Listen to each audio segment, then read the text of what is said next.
Queremos darle la bienvenida a este estudio al senador Francisco Huenchumilla. Muchas gracias por estar aquí esta mañana.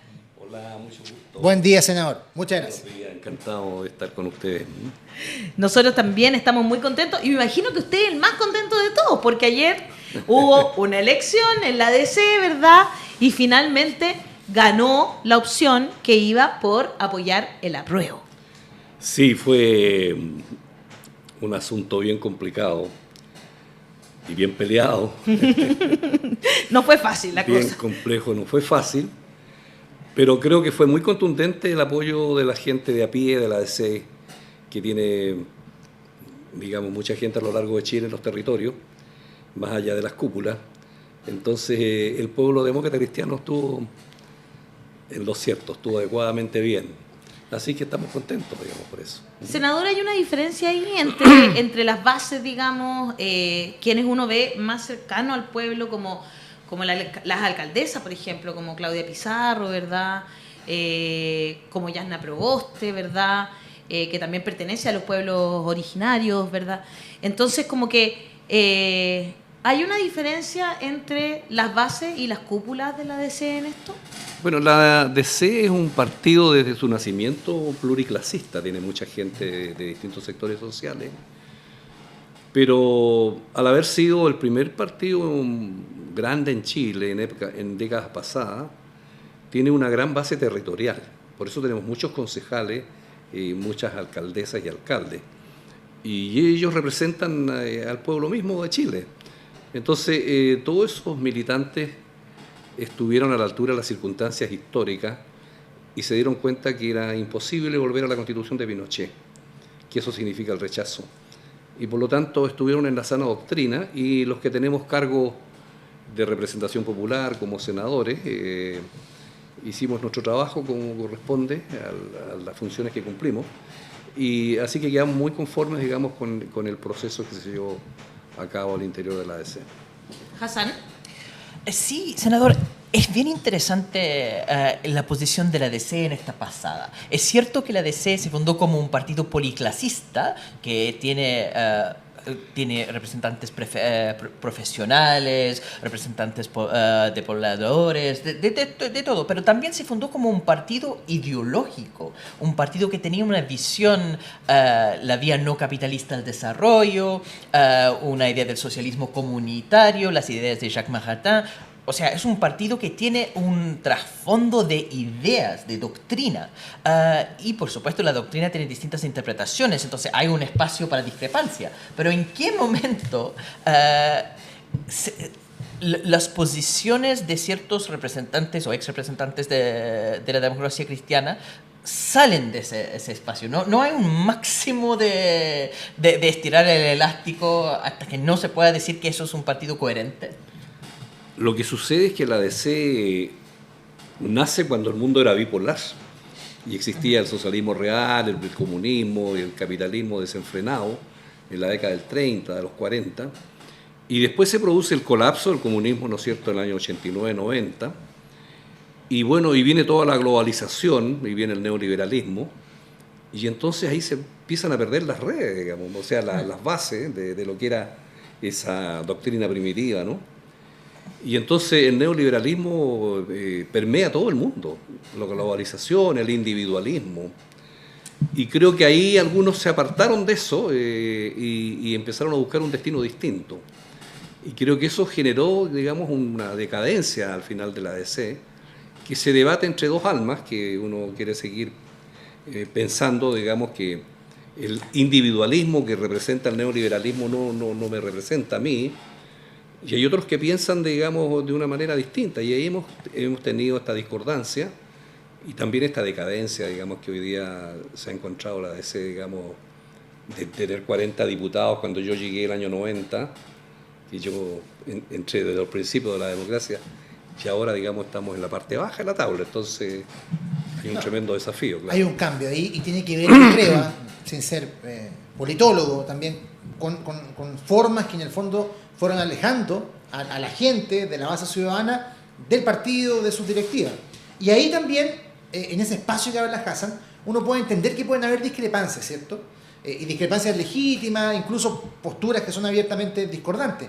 Pero lo que uno no puede legitimar es la impostura. Lo hablábamos antes, incluso antes de esta entrevista. No sé si usted pudo ver en la entrevista que dio Fuad Chahín en el Mercurio, que aparece hoy en el Cuerpo C, donde dice una barbaridad que yo creo que es insostenible para cualquier persona que tenga un poco de sentido común. Dice él: no voy a estar del lado de la historia que nos pueda llevar a una nueva dictadura, dando a entender de que esta nueva constitución permite y da el pie a la constitución de una dictadura. O sea, yo creo que ahí es cuando uno también entra en un terreno donde la razón pierde sentido. No sé cómo lo observa usted. Yo he sido bastante duro en estos días en el sentido de decir que nosotros tenemos dos almas, que una mira para el sur, otra mira para el otro lado, y que llega un momento en que uno tiene que tomar decisiones respecto a si es posible seguir trabajando juntos. Yo hice muchas gestiones para que pudiera haber una cierta unidad, en bajar las banderas y los cuchillos, decía yo, para ver si podemos salvar a la DC.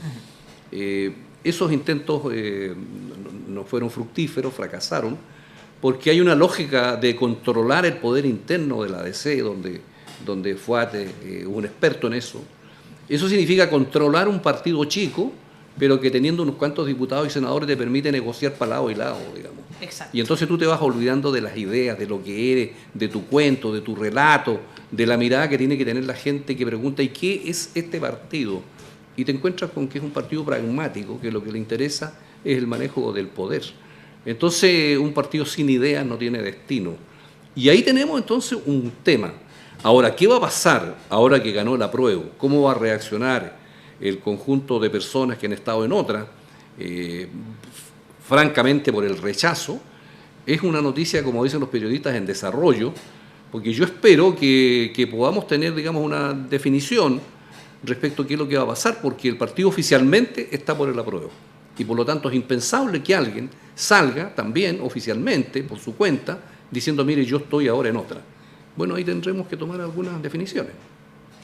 Interesante lo que usted está diciendo, sí, senador, porque bueno, lo estábamos viendo ahí, el presidente del partido, digamos, Felipe del Pin, ¿verdad? Dice hoy en La Tercera, admite que el partido está tensionado y niega la libertad de acción a puertas de la definición institucional frente al plebiscito.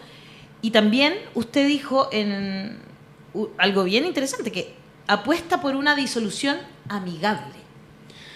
Que lo que pasa es que yo a esta altura de mi vida, que he vivido tanto, digamos, y que estoy más bien de salida de la política por mis años de edad, ¿no? Todavía no, que lo necesito. En esta campaña. Estoy viejito, pero me defiendo. Claro, sí. Y vengo saliendo del coite, pero salí más o menos bien. Qué bien, qué bueno, sí, que salió bien. Sí, salí bien. Entonces yo distingo que yo no tengo nada personal contra nadie. Lo mío es una batalla de las ideas y de los principios y de los valores que me inspiran. Y por lo tanto, si llega un momento en que es incompatible nuestra convivencia, lo mejor es conversar y decir: oye, mira, ¿por qué no seguimos caminos distintos? Los divorcios también en el matrimonio se hacen de común acuerdo a veces. Es cierto. Entonces es posible, digamos, sin tensionar y seguir caminos distintos, porque la vida nos ha separado. Ahora, si eso va a suceder o no, va a depender mucho de la reacción que podamos tener frente a esta coyuntura histórica que tenemos respecto del apruebo o del rechazo. De hecho, a mí me llamó profundamente la atención me llamaron la atención las declaraciones de Jimena Rincón, que compara votar por el no en el plebiscito del 88 con votar en el rechazo. Me pareció intelectualmente muy deshonesto. No sé qué le parece a usted, senador. Bueno, nosotros estamos conviviendo todos los días en el Senado respecto de eso. Sí, pues le toca. Es complejo, digamos, cuando uno está con sus colegas viviendo diariamente y teniendo este tipo de diferencias, pero son situaciones históricas completamente distintas. Mire, votar rechazo significa que usted vuelve a la Constitución de Pinochet. Votar rechazo significa que usted le da a la derecha de nuevo el poder de veto para cambiar la Constitución. Y yo le decía ayer a senadores de derecha: ¿por qué yo tengo que creerles a ustedes? Si en 30 años ustedes nunca jamás quisieron cambiar sustancialmente. Y ahora me dicen que ahora sí, que votemos rechazo, y ustedes nos ofrecen cambiarlo. ¿Por qué les voy a creer? Ustedes me piden un certificado de fe y no estoy disponible para eso. No les creo por su historia, por lo que hemos vivido. Esto es política y la política tiene que ser con cosas reales y ustedes no tienen nada que exhibir. En cambio, el apruebo significa una constitución y una mirada distinta del mundo, del país, en que alguna vez en estos 200 años de república no sea la oligarquía la que siempre ha fijado las reglas del juego. Ahora le toca a los perdedores de la vida, a la gente modesta, de a pie, a los pobres, al Chile sufriente. Tenemos que tener una oportunidad en este país y en consecuencia de eso se trata la pelea que estamos dando. Perdón que sigo como enfocado en el tema del divorcio amigable, senador, pero hay una cosa que va un poco más allá del tema del plebiscito, que tiene que ver con cómo en una sociedad se toman decisiones colectivas. Porque es muy legítimo que usted tiene una posición particular frente al plebiscito y también legítimo que otras personas tienen visiones discrepantes. Pero cuando son todos militantes del mismo partido, vale la pena tratar de tener mecanismos para ponerse de acuerdo, porque si vamos divorciándose, las colectividades van enchicándose y es más difícil al final tejer los grandes acuerdos que Chile necesita. Y yo pienso mucho en la historia de la democracia cristiana, que siempre ha tenido fuertes discrepancias. Un ejemplo evidente, la posición que puso Radomir Tomic en algún momento frente a una posición bastante más conservadora dentro de ese contexto del mundo bipolar que tenía el mismo Patricio Aylwin o Frei Montalva.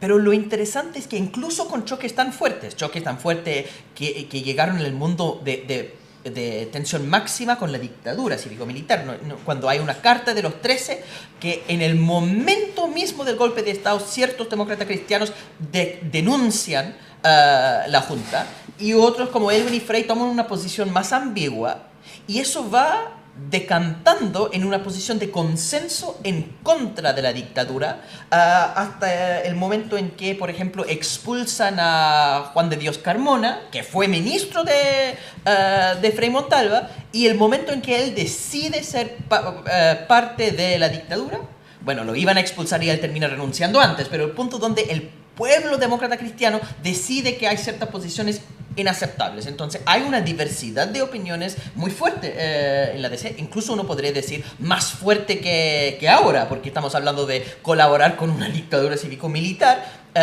no solamente una dictadura imaginaria como la de Fuad en este momento, pero fue capaz igual la institucionalidad demócrata cristiana de ponerse de acuerdo. ¿Por qué es tan difícil ahora si el desafío es incluso menor? Porque ha pasado mucha agua bajo los puentes, diría yo, de la historia, de ser un partido grande y poderoso como era en la época que tú señalas, el primer partido de Chile, con un gobierno muy importante como Frei Montalva, que rompe prácticamente la situación de los campesinos de una esclavitud, digamos, en el campo, digamos, sí. Una verdadera revolución, digamos, la reforma agraria, claro. Y entonces, después viene un partido que hoy día está, digamos, achicado. Ya no es el partido glorioso de la Patria Joven. Entonces, yo creo que ha influido mucho el cambio que ha existido en el mundo, donde creo que la caída de los socialismos reales y la preponderancia del neoliberalismo, del individualismo sobre todo, permeó mucho a todos los partidos. Y entonces creo que hubo gente que ideológicamente se fue por ese lado, digamos, cambió, digamos, el eje de lo que somos nosotros, que nosotros creemos en la autonomía de las personas, pero pensamos que la sociedad es colaborativa, que tiene que haber solidaridad, vamos todos en un mismo barco y por lo tanto el destino de todos nos importa a todos. Pero hay otros que creen que no.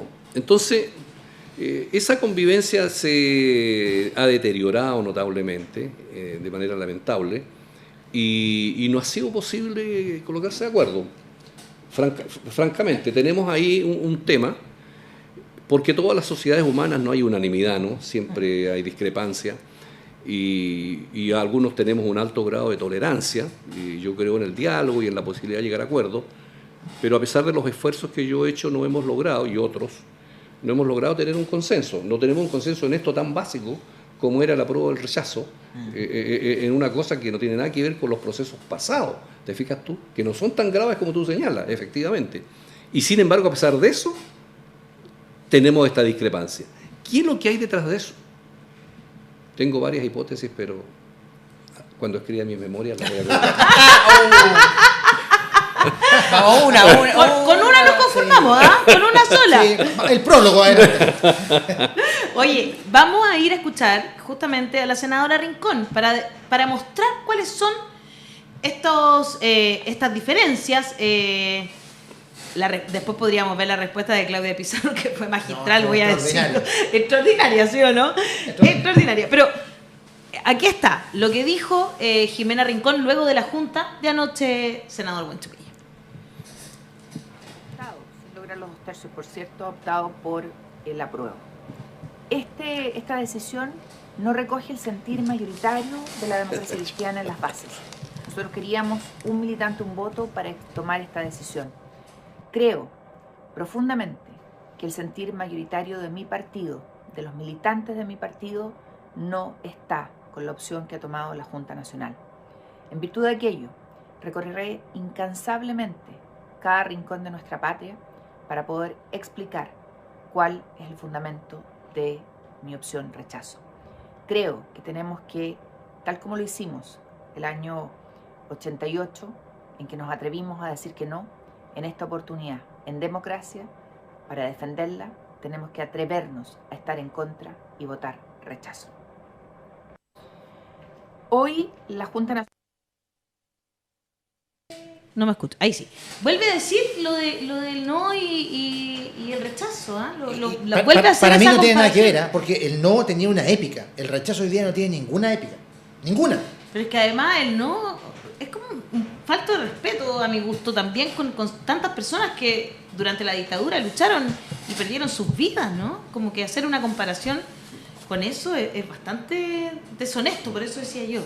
Pero fíjate que efectivamente no hay punto de comparación, digamos, de decirle no al dictador que quería seguir, a rechazar la constitución de Pinochet mismo. Sino que a mí lo que me llama la atención, había visto por escrito las declaraciones de Jimena, es que nosotros somos senadores, se supone que tenemos una experiencia en las cuestiones políticas, en que denota ella una rabia, digamos, acumulada en sus declaraciones. Sí, se nota es verdad. sentida, se nota que no logra aceptar el hecho de haber sido derrotada, digamos, en eso. Entonces yo creo que uno tiene que elevarse por sobre eso, porque en la política tú ganas o pierdes, como muchas veces pasa en la vida. Y en un proceso democrático, en un partido, cuando se toman decisiones colectivas, estas son obligatorias. Tú tienes que tener un mínimo de lealtad contigo mismo y con el colectivo en que militas, porque perdiste.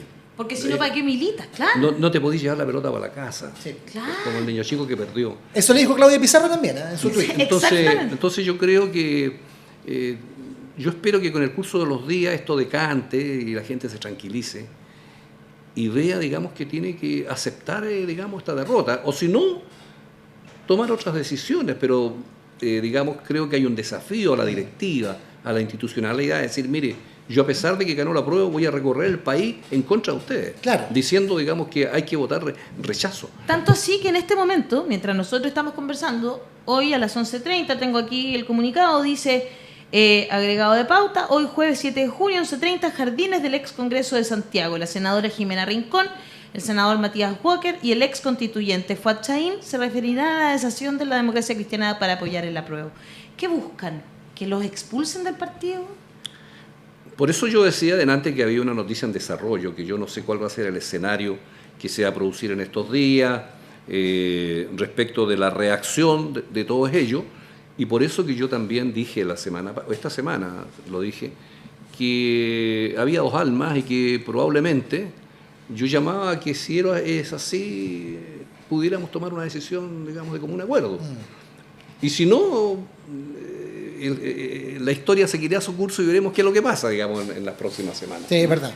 Yo le quería preguntar algo también vinculado a lo que ha pasado a esto y a estas voces que aparecen, pero centrado en la figura de Ricardo Lagos y su carta, que me imagino que tenía su opinión, por supuesto. A todos nos dejó un poco desacomodados. Yo me siento bastante también decepcionado de parte de ese contenido. Algunos hablan, tratando de interpretar la decisión de Lagos. Lo que pasa es que la verdad es que es una persona que fue muy importante, que todos le reconocen sus méritos, pero está con el ego herido. Él trata todavía de ser relevante, no entiende los cambios generacionales, tal vez se ha sentido maltratado por esta misma gente que hoy está en el poder, entonces trata de devolverle la mano. Pero usted lo conoce en otra faceta. Usted, entiendo que fue alumno de Ricardo Lagos en algún minuto en la Escuela de Derecho. ¿Nos podría ayudar a entender mejor cuál es este cambio de posición y si en efecto estas impresiones que se dan de las motivaciones de Lagos pueden tener algún asidero en esta carta que conocimos hace un par de días? Efectivamente, yo le tengo un afecto personal al presidente Lagos porque fui alumno de él en la Escuela de Derecho de la Universidad de Chile hace muchos años. Cuando él venía llegando de su doctorado en economía, un joven profesor de unos 27 años, y yo era un muchacho de unos 18, 19 años, en primer año. Entonces lo conozco desde hace muchos años, me ha tocado también trabajar con él. Sin embargo, yo no estoy de acuerdo con la postura que él ha tomado. Lo digo con afecto y con respeto a mi ex profesor. Porque yo creo que mientras uno mayores responsabilidades tiene en el Estado, tiene que ser también más claro con la gente. Y tiene que tomar decisiones, no puede eludirlas.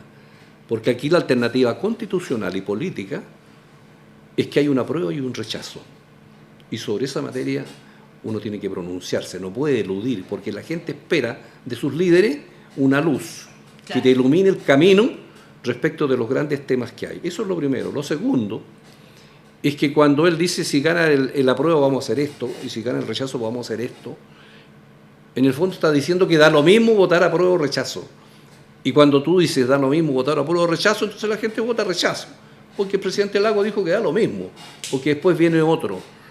Pero a mí me parece que no da lo mismo, porque el rechazo, vuelvo a repetir, te repone la constitución de la dictadura. Y en segundo lugar, tú le entregas la llave de las reformas a la derecha con su poder de veto. Entonces no da lo mismo. Y por eso digo que con todo afecto, a la persona que yo estimo mucho, porque no solo fue mi profesor, sino que no conozco, pero no estoy de acuerdo, digamos, con su planteamiento. Es interesante lo que plantea el senador, porque ha sido realmente ahí como que uno piensa a veces que falta responsabilidad. Claro, mira, fíjate que yo todavía no pierdo la esperanza que en algún minuto se manifieste a favor de la prueba y que corrija este error. Con respeto se lo digo, pero sí, yo creo que la figura del presidente Lagos y su rol de estadista, que fue muy importante, no lo vamos a desconocer, se ha ido debilitando en el último tiempo. Y esto es una muestra de aquello para mí. Las colectividades pueden aguantar muchas discrepancias cuando esas discrepancias son de ideas. Y al final uno ve la historia de la democracia cristiana que, como usted dice, ha tenido dos almas. Son almas o sensibilidades frente al mundo, ¿no? Es una interpretación distinta de lo que significaba en su momento el socialismo comunitario o una visión distinta del camino más concreto para hacer grandes reformas. Lo que da la impresión ahora es que las diferencias no son tanto por razones de ideas, sino temas más bien personales, y quizás por eso se ve tan amargo el debate, que el lado de rechazo de parte de exconcertacionistas, digamos, es el lado de personas que han perdido no solamente la batalla de ideas, sino simplemente su posición como representantes populares. Jimena Rincón fue en algún momento candidata presidencial de la democracia cristiana y creo que le pesa mucho que fue sacada y reemplazada con Jasna Proboste. Entonces, un tema netamente de personalidad. Y mucho, no sé qué opina usted, de Jimena Rincón, de Matías Walker, de Fouad Chaín. ¿Cuánto de esto es de ideas distintas y cuánto es simplemente intereses o personalidades distintas? Yo creo que hay algo de ambas cosas, ¿eh? Hay un problema, naturalmente, de ideas, de la manera de ver el proceso en Chile y en el mundo, pero yo creo que hay otro fenómeno en la DC que significó que en un determinado momento la batalla no fue por las ideas, sino que fue por el control del partido. Yo creo que eso se manifestó mucho con el rol que jugó en su momento Gutenberg Martínez, digamos, que tenía un gran control del partido. Y la lucha se transformó entonces en quién controlaba territorialmente los órganos del partido. porque eso te generaba entonces la posibilidad de negociar, digamos, a todo nivel, digamos, cargo en el Estado y determinadas cosas, ¿no? Entonces, creo que la DC se perdió en la lucha interna por el poder. Y el paradigma de eso fue, digamos, la gestión de Fuat, a quien yo conozco mucho porque él es de la Araucanía, ¿no? Y bueno, y yo fui candidato a senador porque él me lo pidió, digamos, yo ya estaba un poquito retirado y él me fue a pedir que yo fuera, y me lo pidió y yo al final, bueno, ya, ok, colócame en la lista y bueno, y gané yo al final, entonces... a lo mejor no debería haberme lo pedido, no sé. Capaz que te A lo arrepentido. mejor por ahí está el resentimiento también. Claro. Bueno, pero así fueron las cosas. Y entonces cuando tú transformas la política solamente en la maquinaria interna de quién controla qué, y que te da el acceso a nombrar candidatos, a nombrar puestos cuando estás en el gobierno, a negociar, entonces la política se transforma, digamos, en un negocio, en un negocio de cargo, de poder. Y entonces la gente Una percibe bolsa eso. de trabajo. Y entonces las ideas no existen, pues se difumina porque tú estás con tu poder manejando tu maquinaria interna. Y entonces la lucha en todas partes se transformó, digamos, en eso.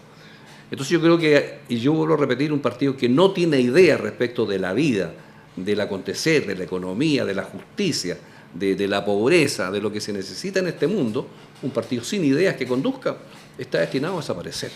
Que parece que ahora Fouad Chaín está alegando irregularidades Sí, en la supuesta votación. irregularidad. Dice lo siguiente: Fouad Chaín acusa irregularidades en votación de Junta Nacional DC que oficializó postura del apruebo. El ex convencional, que se ha posicionado por el rechazo, reaccionó en los resultados de la votación de la Junta Nacional del partido, que este miércoles oficializó el apoyo oficial a la opción del apruebo en el plebiscito de salida. Hoy votaron personas que tenían sus mandatos vencidos hace más de 4 años y personas vigentes no pudieron votar, dijo. Bueno, eso es como echarle la culpa al árbitro. Pues. A la FIFA, entonces. Tú A la FIFA, ¿no? perdiste. Claro. Entonces no andes buscando excusas, te fijas tú, y el triunfo fue contundente. Y fue la Junta Nacional, que está vigente hace mucho tiempo. 63,53%. Claro, y ahí estaban las alcaldesas, los alcaldes, los concejales, la gente de base. Entonces, bueno, si no te gusta el resultado, tiene que tener lealtad contigo mismo, decir, mira, yo perdí y voy a hacer otra cosa, en fin. Pero no echarle la culpa, digamos, a la cancha o a la lluvia o al árbitro. O al VAR. Al VAR, pues, Claro. al VAR con me corta, digamos. Claro. Esperemos. Hassan. No, es bien triste eso. Ahora, claro, hace falta un debate de ideas, porque yo creo que sí existe un espacio en la política chilena para un partido que habla, no sé, a los creyentes. Por ejemplo, en el debate constituyente hay artículos que defienden la libertad de culto y que tienen una perspectiva espiritual. Uno asumiría que en el momento en que la doctrina social de la Iglesia está teniendo cierta renovación con el Papa Pancho, que hace encíclicas acerca del medio ambiente, la nueva Constitución está muy en armonía con las ideas que están saliendo del Vaticano y un partido que se dice demócrata cristiano. Se enfoca únicamente en temas de control de poder. Es triste, pero no ve ninguna posibilidad de que salgan de toda esta chimuchina, digamos, más posturas con un cargo de ideas. Es que también hay un peso un poco de la historia del mundo demócrata cristiano que siempre nació bajo el alero de la Iglesia Católica, fundamentalmente. Pero después el mundo cambió y hubo temas emergentes que nunca se asumieron y se fueron quedando atrás en un mundo de una mirada cristiana católica muy conservadora. Porque surgieron, por ejemplo, todo el mundo, el tema del medio ambiente, como tú dices, el tema de la diversidad sexual, el tema de los derechos reproductivos, de los derechos de la mujer, de los pueblos originarios. Bueno, todos temas nuevos que no se supieron asumir, no solo por la ADC, sino que también por muchos otros sectores, ¿te fijas tú? Porque el mundo cambió, hoy día el mundo es una aldea global, está en tiempos reales comunicados con todo el mundo, tú sabes lo que pasa, los jóvenes entonces se interrelacionan, saben los movimientos que hay en todas partes del mundo, Claro. entonces cambió estructuralmente la sociedad, y si tú no te das cuenta de eso, entonces sigues teniendo una mirada católica, pero de los tiempos de Pío XII, en adelante y te quedas atrás, te fijas tú, con todos estos temas Entonces, yo creo que ahí hay una ancha veta donde tú puedes, digamos, llegar con ideas, porque yo, por ejemplo, soy una persona que creo que la religión es una respuesta a la metafísica del ser humano, porque el ser humano se pregunta de dónde vengo y después que me muera, ¿qué? ¿Cuál es el sentido de la vida? Yo que llegué como un modesto muchacho pobre a estudiar a Santiago y la vida me dio muchos honores en términos políticos, pero hoy día estoy de salida, ya estoy casi en los 80 años y entonces miro, digamos, con más tranquilidad el futuro, digamos, ¿cuánto me queda? Entonces busco una respuesta a lo que es la vida y es la muerte. Entonces ese mundo de religioso, la gente siempre necesita, sobre todo cuando tenemos un mundo sufriente, busca respuestas de otra naturaleza, no solo de cosas materiales. Entonces ahí hay un mundo de ideas que yo creo que no se ha trabajado bien en un partido que tiene inspiración cristiana, ¿no? Entonces ahí hay mucho que hacer, digamos. En este discurso amigable van a empezar a salir, piensa, porque sí, claro, el Hassan, sorry que te interrumpa, pero tú sabes que a mí me encantan los últimos minutos. Breaking news. Estamos justamente con, yo le decía que el senador, mientras nosotros conversábamos, estaba llamada esta conferencia de prensa de Fuad Chaín, Jimena Rincón y Matías Walker, y los tenemos, si le puedes prestar tu audífono al senador para que pueda escuchar, los tenemos, aquí está, de último minuto, ¿qué es lo que manifestaron? Va.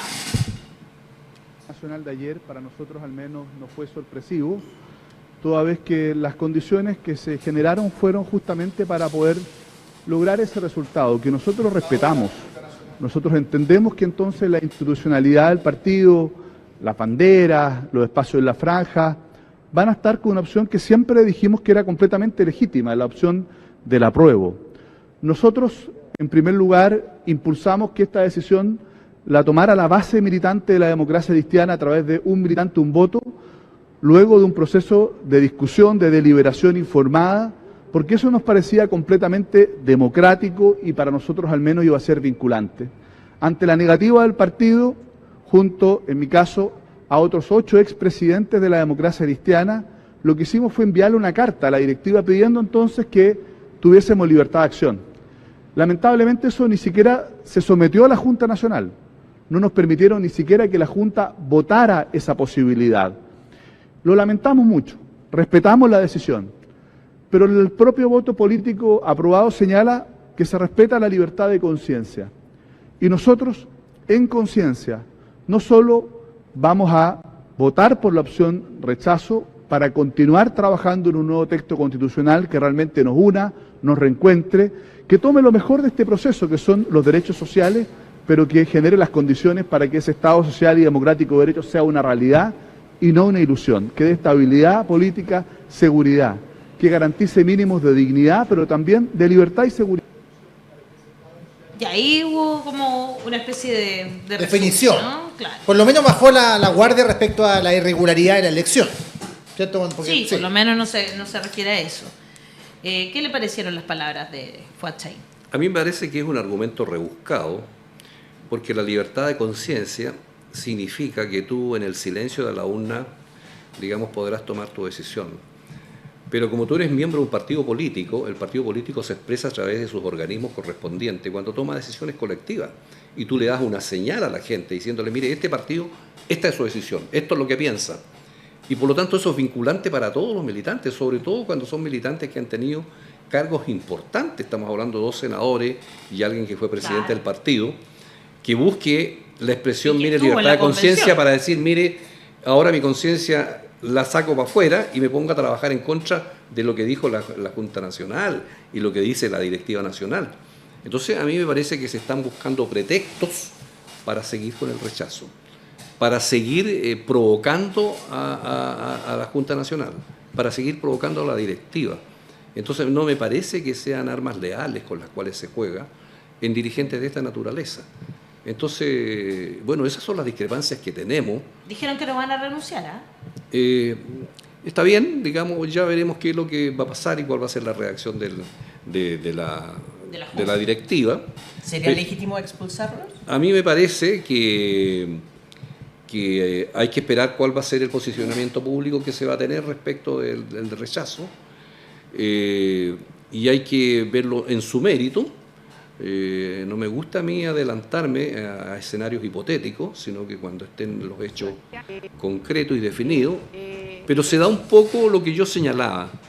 De mejor no será la hora de conversar y decir, mire, civilizadamente no estamos de acuerdo, ¿por qué no buscamos caminos distintos? No sé si eso se podrá darse, pero creo que en las próximas semanas podemos tener novedades. Bueno. Nos Sí, faltó un chan aquí. Chan, chan. Sí. Oli, chan, chan.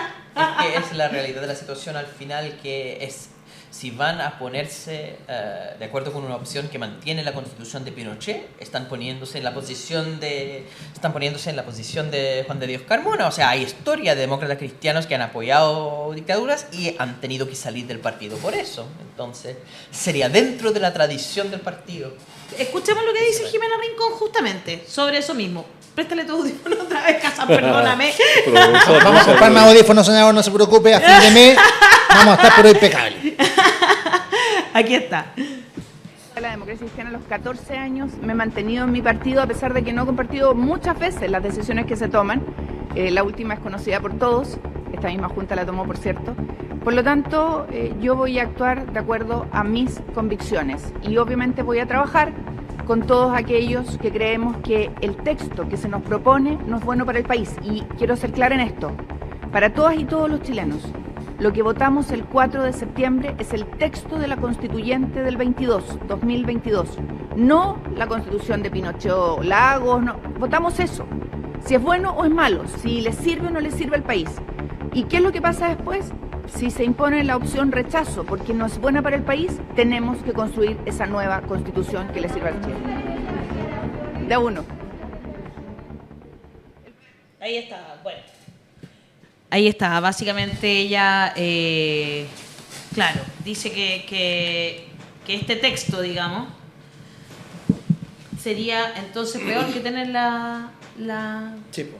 Es que sabes La lo que pasa. Constitución del 80. ¿Sabes la impresión que a mí me da? Mira, en la vida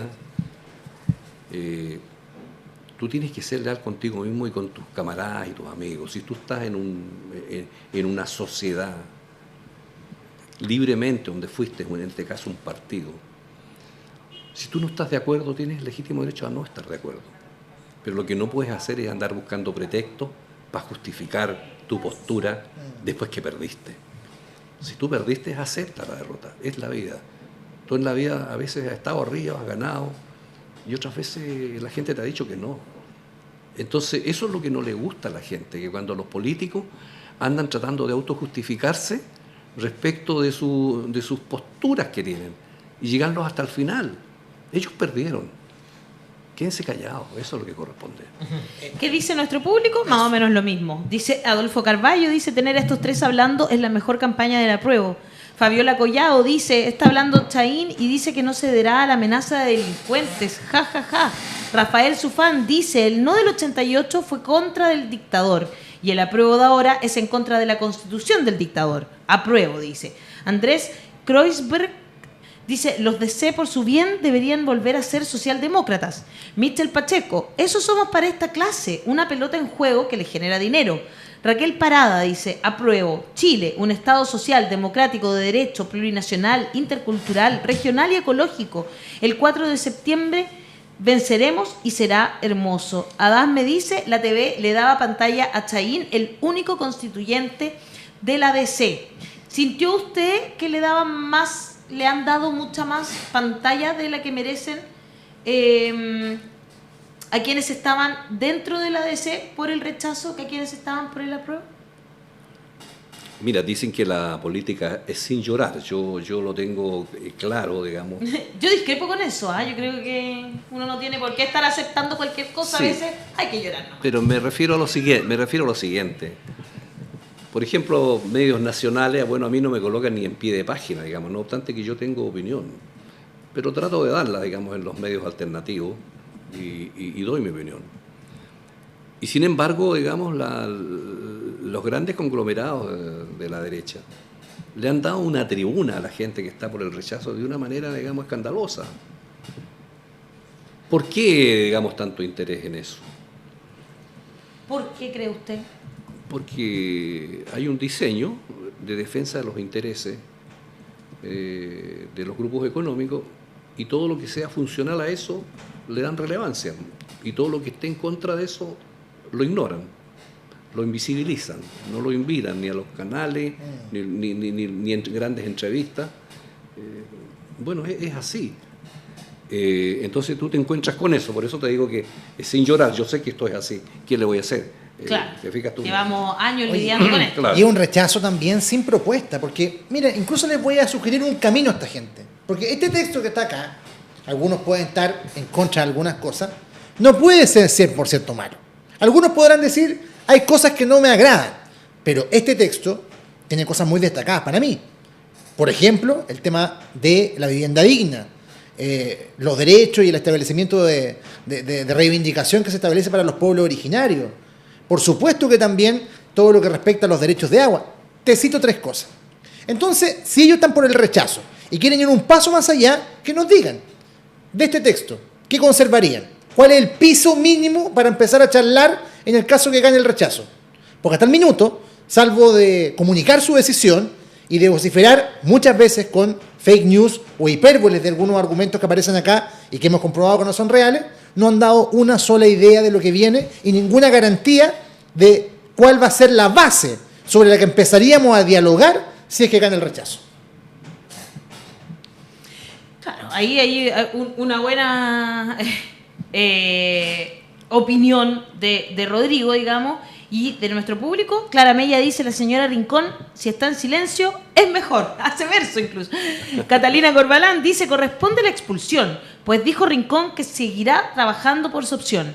Paola Hernández dice, este trío está defendiendo solo sus intereses, la ciudadanía no les importa para nada. Y Sotelio dice, me encanta lo directo y confrontacional del senador Buenchumilla, acorde a los tiempos que estamos viviendo, dejando todo en la cancha. Senador, con esta constitución se acabaría el Senado y comenzaría otro tipo de cámara, que sería la Cámara de las Regiones. ¿Qué le parece a usted esa idea siendo senador? Podría ser de los que van a cerrar la puerta, digamos. Yo tenía una aproximación cuando se empezó a discutir esto, en el sentido de que en la historia de Chile nunca las crisis institucionales que hubo, el sistema bicameral tuvo una preponderancia clave en las causas de las crisis que tuvimos a lo largo del siglo XIX y siglo XX. Pero puesto que había una nueva mirada, yo ahora me doy cuenta, leyendo el texto, que las facultades que va a tener la Cámara de las Regiones son bastante importantes también. No es que quede sin ninguna atribución. De tal manera que yo acepto esto como un cambio necesario, acorde con los nuevos tiempos, pero donde también relevo que esta Cámara de Regiones va a tener su cuento en la institucionalidad, frente a numerosas leyes muy importantes, frente a los nombramientos, frente a las acusaciones constitucionales, y se va a relevar más el rol de las regiones, porque van a salir, también van a trabajar con las asambleas regionales, entonces en un giro de lo que va a ser el Estado regional. Entonces a mí me parece que son los nuevos tiempos, y a mí entonces no me hace cuento como que yo dijera, mire, yo esto no lo acepto, sino que bueno, vamos a entrar a una etapa distinta a la institucionalidad. Y creo que la Cámara de las Regiones va a jugar su rol como corresponde. Y ahí, en la zona, ¿no es cierto?, en Temuco, en la Universidad de la Frontera, han sido pioneros en el regionalismo, digamos, ¿no? Tienen hace muchos años que plantean la necesidad de una Cámara de las Regiones, básicamente. Sí, la Universidad de la Frontera ha trabajado mucho el tema regional, tiene un instituto dedicado a eso, han impulsado hace muchos años, y creo que el texto, digamos, ahora si uno se pone un poquito más exhaustivo, resulta que el Estado regional, tú tienes el gobierno regional, que en términos generales es más o menos lo mismo. Tienes los CORE que se transforman en la Asamblea Regional. Tienes la comuna autónoma que sigue siendo la municipalidad. Lo novedoso son las identidades indígenas, identidades territoriales. El otro es una arquitectura que ya existe y que tiene de formas distintas. Se da un poquito más de poder. Claro, exactamente, pero estructuralmente venía. En cambio, las entidades territoriales indígenas, y permítame que diga una cosa sobre esta materia, el tema de la autonomía indígena no lo han inventado los mapuches. ese forma parte del derecho internacional de los pueblos indígenas, que viene de las Naciones Unidas, de la Declaración de las Naciones Unidas del año 2007 que el Estado de Chile firmó, la Declaración de la OEA del 2016 que el Estado de Chile firmó, del Convenio 169 que el Estado de Chile ratificó. Exacto. Está todo en nuestro ordenamiento jurídico. Pero lo que pasa es que hay muchos en la clase dirigente que no han leído estos textos. Hay una gran ignorancia respecto de este tema y de muchos otros, porque no se lee mucho en este país, en nuestras clases dirigentes. Y además, Patricio Aylwin fue el impulsor de la ley indígena, la presentación del reconocimiento constitucional, que la derecha nunca lo aceptó, la presentación del convenio 169, que se demoró años en firmarse, pero sobre todo que presidió la comisión de verdad histórica y nuevo trato del año 2003, que tiene más de 680 páginas, donde está todo lo que está traslucido en lo que hoy día es el nuevo texto constitucional. Y por eso me llamó la atención que algunos connotados demócratas cristianos estaban pero furiosos contra la plurinacionalidad y no sabían que todo eso venía de uno de sus principales líderes, el presidente Aylwin, en ese famoso informe que forma parte del Estado de Chile y que lo hizo con connotados personeros de todo el ámbito nacional. Entonces, bueno, esas son las cosas que están ahí y por lo tanto no es un invento de los mapuches, y por lo demás, en Estados Unidos, en Canadá, Nueva Zelanda, en Noruega, en muchos países del mundo, incluido Colombia, que es un país gobernado casi siempre por puros conservadores, son más adelantados que Chile. Pero parece que hace falta un poquito más de lectura de algunos. Sí. Qué bueno que lo dice. Hassan siempre lo plantea. Oye, tenemos la última información sobre lo que están diciendo en estos momentos este trío, digamos, y es que Chahín y su postura de la DC dice: lo que hace el partido es subirse al último vagón de la izquierda. Esa es su última declaración. ¿Qué le parece a usted? ¿Es la DC un partido de centro-izquierda? Es un partido de centro-izquierda, pero yo jamás sería tonto útil de la derecha. ¡Pam! ¡Aplauso cerrado! ¿Qué más le vamos a decir? Con eso lo dijo todo, senador Buenchumilla.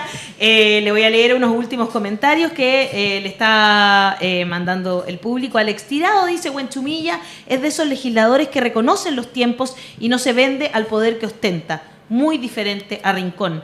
Mauricio Cereceda dice: Fuat Chamullín, bien toman a Rincón y los Walkers, el trío de la difamación. María Elisa dice: Ricardo Lagos acaba de terminar de sepultar la posibilidad de que una avenida lleve su nombre o se le haga un monumento. Raquel Parada dice: Chahín, Arboe y Rincón anteponen sus intereses por sobre los del pueblo. Y Omar Osorio dice: hay que reconocer que el senador de la República, Francisco Buenchumilla, no tan solo al político, también hay que reconocer su calidad intelectual y su capacidad de análisis y de retomar los diálogos. Muy bien, eso es lo que dice nuestro público. Muchas gracias por estar aquí, senador, en nuestro estudio, por venir a visitarnos y por ser tan honesto en esto que hemos estado conversando. Ha sido un gusto conocerlos personalmente aquí. Ustedes saben que este es un programa de las nuevas generaciones, yo soy de las generaciones viejas, pero lo que mantengo a través de los años es mi absoluta libertad para opinar. De tal manera que a mí no hay poderes que a mí me hagan callar y yo trato de ser fiel a mi pensamiento y tengo la libertad necesaria para decir todas las cosas que hoy día acabo de decir con usted. Así que es un agrado haber estado. Sí, Muchas por gracias. habernos visto por fin en persona, además, Sí, senador, porque habíamos solo telemático. Claro, entrevistas por Zoom.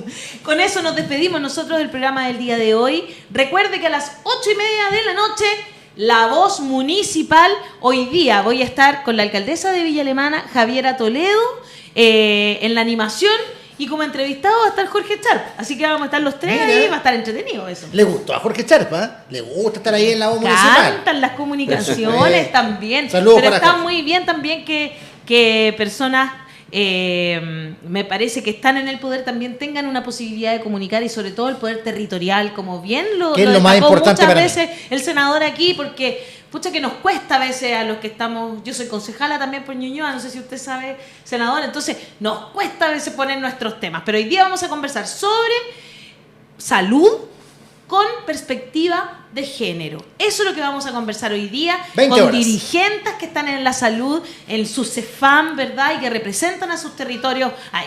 Con eso nos vamos, que estén muy bien. Hasta mañana a las 10 de la mañana. Chau, chau, chau, chau, chau, chau. Chao.